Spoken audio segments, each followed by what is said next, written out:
अच्छा students, lab experiment number 3, this is the photovoltaic cell.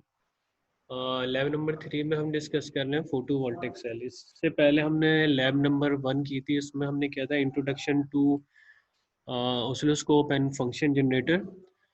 तो उसमें थोड़ा अपने लैब में थोड़ा परफॉर्म भी किया था कि लैब एक्सपेरिमेंट जो है वो किस तरह परफॉर्म करना है हमें, और ऑसिलोस्कोप पे जो हमारे पास सिग्नल्स आएंगे फंक्शन जनरेटर से वो हम किस तरह मेजर करते हैं, तो उसका जो ग्राफ स्केल होता है तो वो काफ़ी बेटर एक्सप्लेन हो गया था, समझ आ गया था आप लोगों को। अब लैब नंबर 3 जो है वो है फोटो वोल्टेक सेल।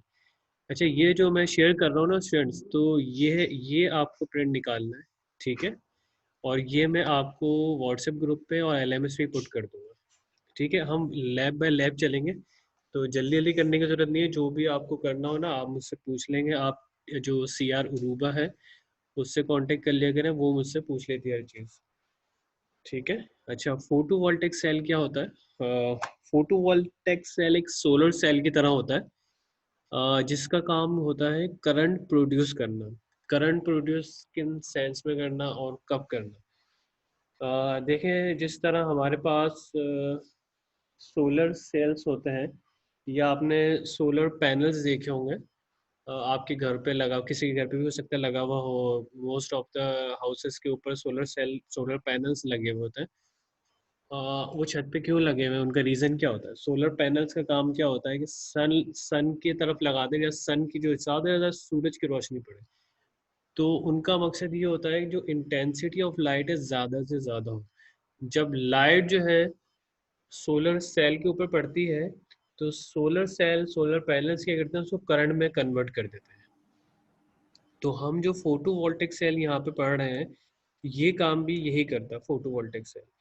ये क्या करेगा, जब इसके ऊपर लाइट पड़ेगी तो ये उसको करंट में कन्वर्ट करेगा, depend on the intensity of light. अगर इंटेंसिटी ऑफ लाइट इंक्रीज होती है तो फोटोवोल्टिक सेल का जो करंट है वो भी इंक्रीज होगा। हम यूँ कह सकते हैं, the current of the photovoltaic cell is directly proportional to the intensity of light, ठीक है। अब यहाँ पे देखें सर्किट बना हुआ है, इसमें this is the photovoltaic cell, ठीक है। ये एक स्मॉल रेजिस्टेंस यहाँ कनेक्टेड है, और ये जो हमारे पास है ये माइक्रो एमीटर है। एमीटर का क्या काम होता है? Can anybody tell me? Sir to measure the current current. Sir measure current measure करता। Measure current. ठीक है, जो एमीटर का काम होता है वो करंट मेजर करना होता है। तो हम यहाँ पे माइक्रो एमीटर यूज कर रहे हैं, ये एनालॉग एमीटर होगा। इसका काम क्या है? स्मॉल अमाउंट ऑफ करंट जो भी चेंजिंग आती है, फ्लो होता है इसके थ्रू, ये आपको मेजर करके बताएगा। तो हमने क्या किया है, हमारे पास जो यहाँ पे लैब में जो एपरेटस मौजूद है, वो हमने वुडन बॉक्स में या बना रखा है। उसमें जो है एक सोलर सेल कनेक्टेड है, सोलर सेल लगा हुआ है इस शेप का। मैं दिखाता हूँ, दिस ये इस टाइप का वुडन बॉक्स है। उसमें यहाँ पे this is the solar cell, ये सोलर सेल कनेक्टेड है, ये सोलर सेल कनेक्टेड है, यहाँ पे हमने पेस्ट कर दिया। ये this is the micro ammeter, ये क्या करेगा, आपको करंट की रीडिंग बताएगा। अच्छा, ये क्या है यहाँ पे? अच्छा, सन तो नहीं है हमारे पास, है ना, सन तो अब वो एक अलग चीज हो गई। तो हम क्या कर रहे हैं, सन की जगह एक बल्ब यूज कर रहे हैं, ठीक है।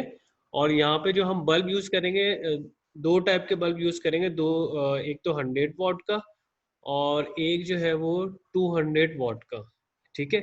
अब इससे होगा ये कि 100 वाट की जो रीडिंग आएगी ना, 200 वाट की रीडिंग उससे थोड़ी डिफरेंट होगी। डिफरेंट किस सेंस में होगी कि यहाँ पे हमने वुडन बॉक्स में क्या कर रखा है कि एक स्केल लगा दिया, दिस इज द स्केल, जो 0 सेंटीमीटर से 100 सेंटीमीटर तक है, ठीक है। अब हम क्या करते हैं, यहाँ से बल्ब को मूव करते हैं, यहाँ से बल्ब को मूव करें टूवर्ड्स द सोलर सेल, ठीक है। जब ये बल्ब मूव होके सोलर सेल की तरफ मूव होगा, तो ये माइक्रो एमीटर जो है यहाँ पे ये करंट शो करना शुरू कर देगा, करंट इंक्रीज हो। जैसे जैसे बल्ब जो है सोलर सेल की तरफ मूव होता जाएगा, करंट जो है माइक्रो एमीटर का बढ़ता जाएगा, ठीक है। और जैसे ही आप बल्ब को बिल्कुल नियर ले आएंगे, तो ये जो माइक्रो एमीटर है ये मैक्सिमम करंट शो कर रहा होगा। फिर क्या करेंगे, आप बल्ब को वापस मूव करते हुए बैक साइड पे लेके जाएंगे, तो माइक्रो एमीटर की रीडिंग कम होती है कि करंट कम होता जा रहा है। करंट क्यों कम होता हुआ जा रहा है? क्योंकि इंटेंसिटी ऑफ लाइट भी कम हो जाएगी। यानी कि यहाँ पे इस एक्सपेरिमेंट में क्या कर रहे हैं, हम बल्ब को मूव कर रहे हैं टूवर्ड द सोलर सेल, और उससे हमें ये पता चल रहा है जब बल्ब सोलर सेल के करीब जा रहा है तो intensity of light solar cell के ऊपर बढ़ रही है बल्ब की वजह से। जब वो इंटेंसिटी ऑफ लाइट बढ़ती जाएगी तो करंट भी बढ़ता जाएगा। ठीक है। और जैसे ही आप बल्ब को फार मूव करते हैं, पीछे मूव करते हैं, तो इंटेंसिटी ऑफ लाइट कम होती है तो करंट भी कम होता है। तो ये प्रैक्टिकल है आपका आज का। इसमें जो एपरेटर्स आपको गिवन है वो है फोटोवोल्टिक सेल है, माइक्रो एमीटर है, 2 इलेक्ट्रिक बल्ब्स हैं, जो एक 100 वाट का, एक 200 वाट का, मीटर स्केल है, कनेक्टिंग वायर्स है, लैंप है, सैंड पेपर, ये चीज़ें जो है लैब में मौजूद है सारी। तो इसमें इस फिनोमिना जो अभी हमने ये डिस्कस किया है, इसका मतलब ये है यहाँ पे आई जो है, I is the intensity and sorry E, I is the current and E is the intensity. तो हम कह रहे हैं यहाँ पे कि करंट जो है वो इंटेंसिटी ऑफ लाइट के डायरेक्टली प्रोपोर्शनल है। यानी कि करंट इंक्रीज होगा कब? जब इंटेंसिटी ऑफ लाइट इंक्रीज होगी। अब यहाँ पे मैंने आपको बताया था, यहाँ पे हमने एक स्केल कनेक्टेड किया है। यहाँ पे जो स्केल है वो एक पेस्ट हुआ हुआ है वुडन बॉक्स के साथ। तो क्या करना है आपको, यहाँ से जब आप बल्ब को मूव कर रहे होंगे तो आप स्केल की जो है डिस्टेंस जो है वो मेजर करेंगे। लेकिन वो किस तरह करना होगा, ये यहाँ पे टेबल बनी हुई है, this is the observation table. इसमें मैं क्या करूँगा, आपको यहाँ प्रोवाइड कर दूंगा कि आपको जो करंट मेजर करना है वो 120 माइक्रो एम्पियर मेजर करना है, 140 माइक्रो एमीटर, 160 माइक्रो में, 180, 200, 220, 240, 260, 280 एंड 300। अब यहाँ क्या करना है आपको कि ये जो मैंने रीडिंग लिखी है ना, जुनेद जावेद, ठीक है। अच्छा, ये जो रीडिंग मैंने लिखी है 120 माइक्रो एम्पियर से लेके 300 माइक्रो, ये मैंने आपको रीडिंग प्रोवाइड कर दिया। प्रैक्टिकल में स्टूडेंट्स यहाँ पे क्या करते हैं मोस्टली, जब आप अगर आपका प्रैक्टिकल आप फिजिकली परफॉर्म कर रहे हो तो आपको टास्क मिलेगा कि ये जो करंट है, ये जो प्रोवाइडेड करंट है, इन पे डिस्टेंस, ये जो डिस्टेंस की टेबल है ये आपको निकालनी है। जैसे टास्क होगा यहाँ पे ये आपने जब सप्लाई को ऑन कर दिया, बल्ब ऑन हो गया, तो आपको ये माइक्रो जो एमीटर है इसके ऊपर देखना है कि करंट 120 माइक्रो एम्पियर आ रहा है। जब आप ये अचीव कर लें, जी सर इसमें 120 माइक्रो एम्पियर आ चुका है, तो आप क्या करेंगे, यहाँ पे बल्ब का डिस्टेंस नोट कर लेंगे। डिस्टेंस कितना है, जो भी डिस्टेंस आएगा आप इसको यहाँ पे नोट कर लेंगे। ठीक है, फॉर एग्जांपल अगर डिस्टेंस आया 32 सेंटीमीटर तो आप इसको यहाँ लिख लेंगे। ठीक है, इसी तरह फिर आपको क्या करना है, फिर आप अगर करंट की रीडिंग में कहता हूँ कि 140 होनी चाहिए, ठीक है, 140 माइक्रो एम्पियर होनी चाहिए इसके ऊपर, तो आप क्या करेंगे, कैसे रीडिंग बढ़ाएंगे करंट की? आप क्या करेंगे, बल्ब को थोड़ा सा मूव करेंगे टूवर्ड्स द सोलर सेल।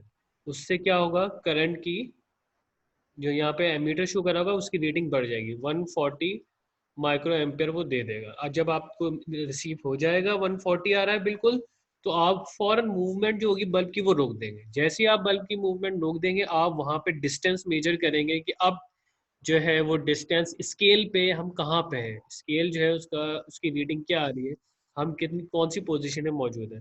तो फॉर एग्जांपल समझ लें कि पहले हमारे पास 32 आई थी, तो वो कम होके अब हो जाएगी 29 सेंटीमीटर। ये जस्ट हम जो रीडिंग्स आती है ना वो उससे अप्रॉक्सीमेट रीडिंग जो है वो लिख रहा हूँ यहाँ पे, जो स्टूडेंट्स परफॉर्म करते हैं।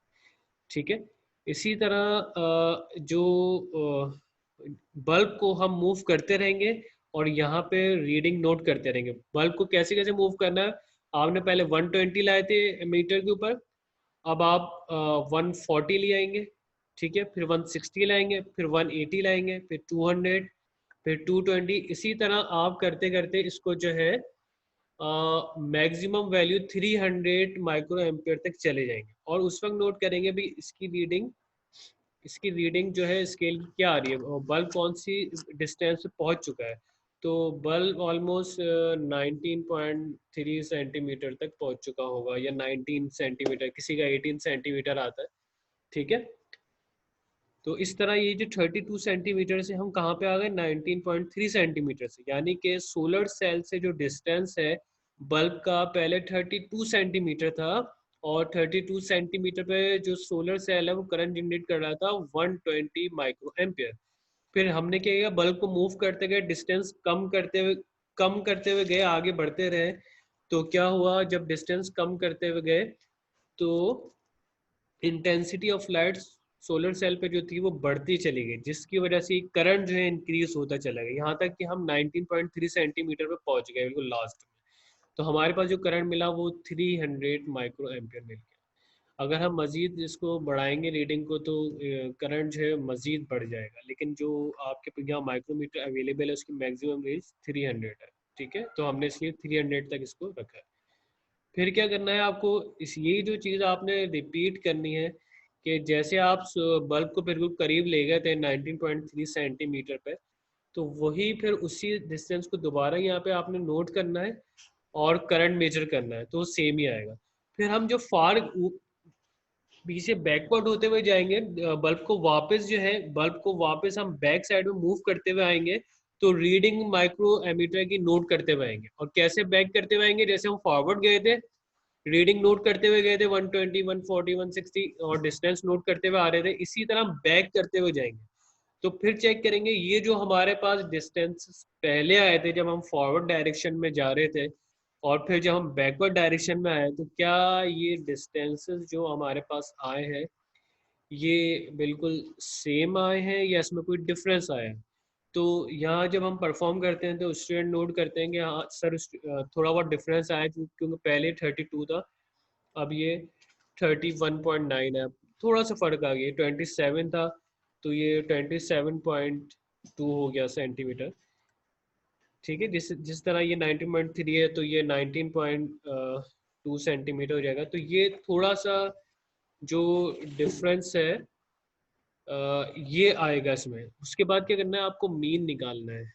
मीन का मतलब क्या होता है कि ये जो आपकी पहली रीडिंग आई है 32 सेंटीमीटर, और दूसरी आपकी रीडिंग आई है 120 माइक्रो एम्पियर भी 31.9 सेंटीमीटर, दोनों को ऐड करके 2 से डिवाइड करके टू आप से वैल्यू डिवाइड। यहाँ लिखेंगे। जी, कुछ कह रहे हैं? नो सर, मैं यही कह रहा था जो आप बता रहे अच्छा, फिर इसकी मीन निकाल लेंगे आप, और ये तमाम रीडिंग्स की मीन निकलेगी। ये पहले इसके जो पहली रीडिंग आई इसकी मीन निकलेगी, सेकंड जो रीडिंग आई उसकी मीन होगी, थर्ड जो रीडिंग आई है उसकी मीन होगी, ठीक है। मैं अभी ये चार्ट को फिल कर दूंगा, फिर आप भले इसको नोट भी कर सकते हैं। सर जी। सर जी। सर ये जो लिखा हुआ है current decreasing current increasing distance वाले बॉक्स में, तो हाँ, इसकी जगह करंट की जगह डिक्रीज डिस्टेंस क्यों नहीं आता? ये करंट क्यों लिखा हुआ है यहाँ पे?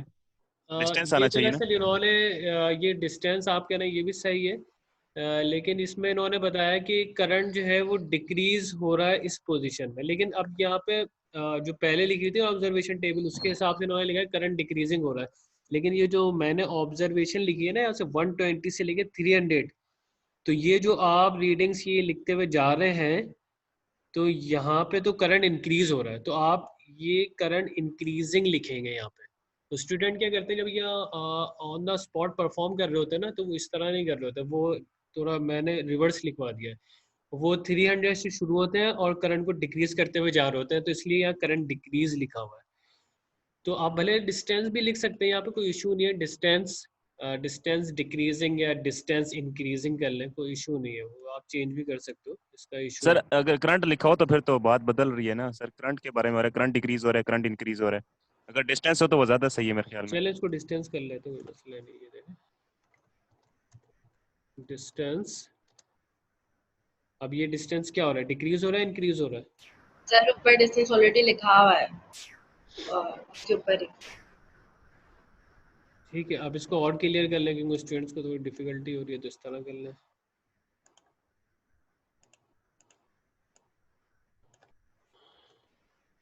ये कोई मसला नहीं है इतना बड़ा, डिस्टेंस इंक्रीजिंग कर लो। सर हमारे लैब के एग्जाम्स भी ऑनलाइन हो?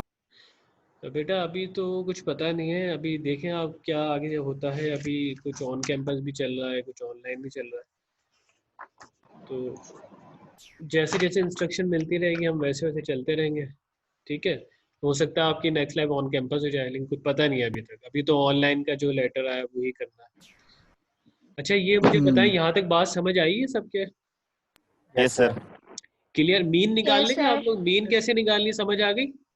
यस सर, आ गई है। Yes, sir. ठीक है। अच्छा अब 1/d1², ये लास्ट वाला जो बॉक्स, ये जो ऑब्जर्वेशन टेबल का ये जो कॉलम है 1/d1², ये डिस्टेंस जो मीन आएगी ना आपके पास, मीन वैल्यू जो भी आ गई, फॉर एग्जांपल ये आ गई आपके पास 32 ही समझ लें, 32 सेंटीमीटर, ये मीन आ गया।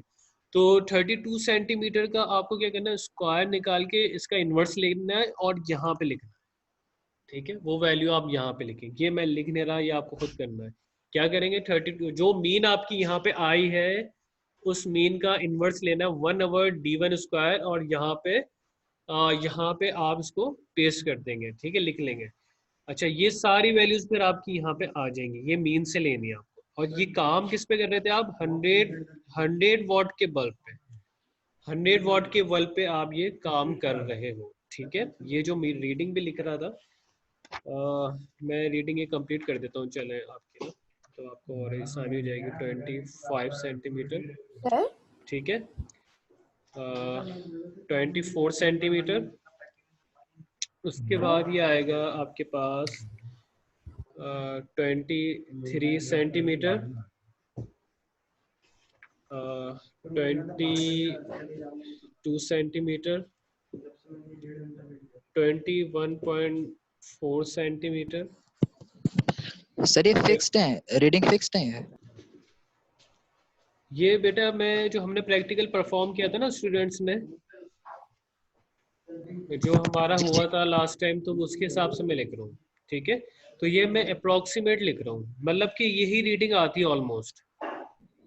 ठीक है, अब ओके सर, ओके। स्टूडेंट जब इसको डिक्रीज करते हुए जा रहे होते हैं तो रीडिंग कुछ चेंज होती है। 22.4 सेंटीमीटर हो गया। अब जो ये रीडिंग मैं लिख रहा हूँ ना, आप भले इसको नोट कर लें अपने पास, ये 21.6 सेंटीमीटर, ये 22.2 सेंटीमीटर, ये अप्रोक्सीमेट रीडिंग है। 22.9 सेंटीमीटर। थोड़ा सा मैं चेंज कर रहा हूँ अपवर्ड जाने में और डाउनवर्ड में, ये थोड़ा सा चेंजिंग आ जाए तो मेन जो वैल्यू आएगी ना वो आप निकालेंगे। 25.3 सेंटीमीटर, और ये आपके पास हो जाएगी 28.6 सेंटीमीटर। ठीक है, अच्छा ये आपके पास वैल्यूज आ चुकी हैं। अब क्या करेंगे, आप इसकी मीन निकाल लेंगे और 1/d² निकाल लेंगे। अच्छा जी, अब हम जंप करते हैं एक और नई चीज पे। अच्छा अब ये सारा काम हो गया, ये लीस्ट काउंट है, लीस्ट काउंट ऑफ माइक्रोमीटर। ये क्या होता है, जब आप एनालॉग मीटर लेते हैं ना, तो सर ऑब्जर्वेशन टेबल एक दफा दिखा दें सर। जी बेटा, सर ऑब्जर्वेशन टेबल दिखा देंगे तो सर। एक मिनट। सर आपने बोला था कि आपने जो है जो डॉक्यूमेंट अपलोड करना है वो थोड़ा डिफरेंट है। सर जो हमने प्रिंट आउट निकाला था ना पहले LMS पे, वो काफ़ी सिमिलर है, सेम ही है ये वाला। हाँ 2A वाला एक्सपेरिमेंट। जी जी जी बिल्कुल वैसा है, बस उसमें थोड़ा सा ऊपर डिफरेंस होगा। लैब नंबर 3 जो है ना, मैंने इसका नाम लैब नंबर 3 किया है। आपके पास लैब नंबर 2A और 2B में डिवाइडेड है, जबकि Yes. इसमें जो है ना लैब नंबर 3 में ही दोनों पार्ट है। ठीक है, अभी मैं दूसरे पार्ट पे भी आ रहा हूँ। ये फर्स्ट बल्ब लिखा हुआ है, देखिए फर्स्ट बल्ब। ठीक है, फर्स्ट बल्ब ऑफ 100 वॉट। अभी नीचे एक और ऑब्जर्वेशन टेबल है जो सेकंड बल्ब 200 वॉट की होगी। तो 100 वॉट और 200 वॉट में जो डिफरेंस है ना वो ये है कि अब यही डिस्टेंसेस पे करंट क्योंकि बहुत ज़्यादा बढ़ जाएगा। अच्छा स्टूडेंट, ये मीटिंग अगर एंड हो जाए ना तो आप लोग रीजॉइन कर लीजिएगा। और दूसरी बात ये, जो 20 स्टूडेंट्स है ना, यही लोग अटेंड करेंगे अभी, और बाकी जो है वो बाद में करेंगे। मैं एक मिनट नोट कर लूँ, आप लोग पहले मुझे ना अटेंडेंस दे दो। खिजरा तारिक है? खिजरा तारिक नहीं है। कुरातुलैन है? प्रेजेंट। मोनम सुल्तान भी है। हानिया यस सर नदीम, प्रेजेंट। हानिया सर नदीम हानिया है? प्रेजेंट, हानिया हाँ। नदीम प्रेजेंट। उसामा अब्बास, जुहेर बीबी, जोहरा बीबी प्रेजेंट सर। ठीक है। आकिब जावेद,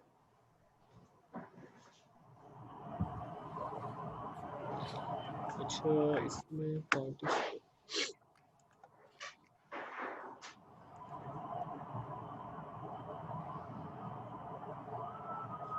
आकिब जावेद नहीं है। Mohammad Saad, present sir. Juned Javed, present sir. Saman Shafiq, present sir.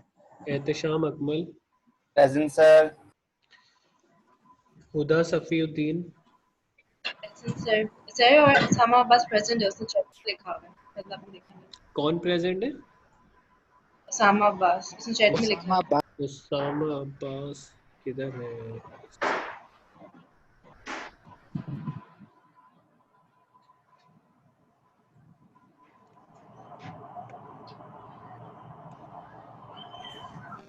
ठीक है, इनका माइक काम नहीं कर रहा शायद, प्रेजेंट कर देते हैं इनको। अच्छा फरदान आसिफ है, ठीक है। Yes sir present. Zubair Irshad, Zubair Irshad, present sir. Present sir. Zainab Shabbir, present sir. Tahir Zaman, Maryam Irfan, present sir Tahir Zaman ठीक है ठीक है। उरूबा तारिक तो सेकंड सेक्शन में है। सर मैंने अपनी शिफ्ट परमानेंटली अरूबा के साथ चेंज कर ली है। अरीशा है ना आप? अरीशा जी जी। ठीक है, ठीक है। अरूबा सेकंड सेक्शन में। तला सर अफजल मैंने भी है, चेंज कर लिया इसी के साथ। तला अफजल है, ठीक है। प्रेजेंट। मोहम्मद हमाद, प्रेजेंट। ठीक है। अच्छा आप लोग ये अभी रीज्वाइन कर लेंगे, इसके अलावा तो कोई नहीं है? सर मैं रह गया सर, मोहम्मद अवैस एक्सचेंज किए। किसके साथ किया आपने? आकिब जावेद। आकिब जावेद नहीं आया इसमें? नहीं सर। अच्छा मोहम्मद अवैस, ठीक है। आकिब जावेद को मैं S2 में कर रहा हूँ, ठीक है। और कोई सर रह पक्का गया? पक्का कर, और सब हो पक्का गया? पक्का कर दें उसको। सर जुनेद की प्रेजेंट लगी। और तो कोई नहीं है ना, बाकी S2 के हैं, ठीक है। अच्छा जी, तो हम क्या डिस्कस कर रहे थे? ये टेबल है जो 100 वॉट पे हमने किए है फॉर फर्स्ट वर्ड, ठीक है। अच्छा अब जो है मैं एक चीज़ बताऊं आपको, यहाँ पे ग्राफ पे आ जाए। अब आपने करंट करंट निकाला है, ठीक है। सर लीस्ट काउंट बता दें। जी लीस्ट काउंट बता दें सर। अच्छा हाँ, लीस्ट काउंट ये डिस्कस कर रहे थे। लीस्ट काउंट ऑफ माइक्रोमीटर, ये जो माइक्रोमीटर हमारे पास अवेलेबल होता है ना, तो इसकी नोब होती है। ये जो इसका जो स्केल बना हुआ होता है ना, उसमें अब क्योंकि ये जो लीस्ट काउंट वाला काम होता है ना, ये हम एज अ वाइवा पूछते हैं स्टूडेंट से, मतलब जब परफॉर्म कर रहे होते हैं। लेकिन अब नहीं हो रहा तो मैं आपको बता देता हूँ कि लीस्ट काउंट में क्या होता है। ये जो स्केल माइक्रोमीटर में बना हुआ होता है ना, तो रीडिंग लिखी हुई होती है 0 एम्पियर, फिर बहुत सारे छोटे छोटे जो है डैशेस डले हुए होते हैं स्केल पे, फिर आगे जाके लिखा होता है 100 एम्पियर या 50 एम्पियर लिखा होता है।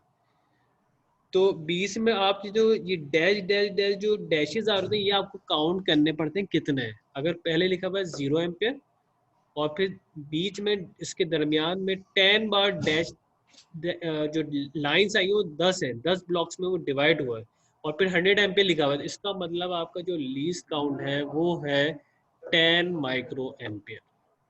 ठीक है, अगर इसी स्केल पे ये लिखा होता कि 0 पहले होता और फिर लिखा होता 200 माइक्रो एम्पियर, तो यही लीस्ट काउंट आपका हो जाता जो 10 में डिवाइडेड था 20 माइक्रो एम्पियर हो जाता। ठीक है, 20 माइक्रो एम्पियर हो जाता। समझ आ गई लीस्ट काउंट बेटा क्या होता है? Yes sir. जी लीस्ट सर। काउंट हर जो माइक्रो एमीटर होता है ना सबका डिफरेंट होता है। ये टेक्निक है जो मैंने आपको बताई ना, किस तरह आपको मेजर करना है जो माइक्रो सर रिपीट कर एमीटर। दें सर, सर रिपीट कर दें प्लीज, रिपीट कर दें सर। एक मिनट।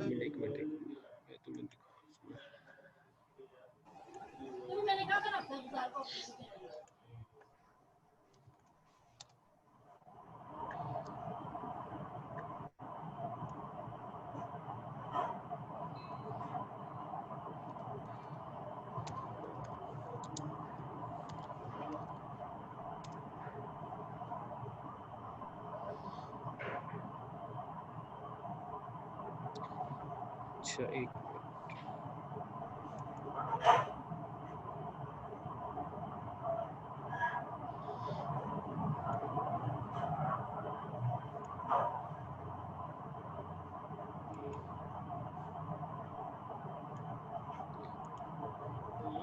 अच्छा ये नजर आ रहा है बेटा, मीटर नजर आया सामने?